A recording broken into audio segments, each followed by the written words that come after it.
কুড়িগ্রাম সদর উপজেলায় মাধ্যমিক ও উচ্চ শিক্ষা অধিদপ্তর DSHE কর্তৃক পরিচালিত performance based grants for secondary institutions scheme HDP প্রকল্পের আওতায় মাধ্যমিক পর্যায়ের শিক্ষা প্রতিষ্ঠানের জন্য কর্মক্ষমতা ভিত্তিক কৃতি শিক্ষার্থীদের মাঝে পুরস্কার বিতরণী অনুষ্ঠান অনুষ্ঠিত হয়েছে। মানোন্নয়ন থেকে শুরু করে অবকাঠামোগত উন্নয়ন।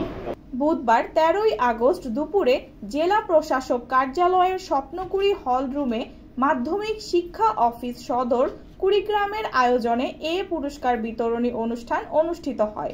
এতে প্রধান অতিথি হিসেবে উপস্থিত ছিলেন জেলা প্রশাসক নুসরাত সুলতানা।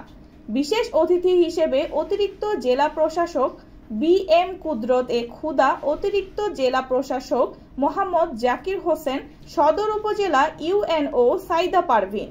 অনুষ্ঠানে সভাপতিত্ব করেন জেলা শিক্ষা অফিসার শফিকুল ইসলাম।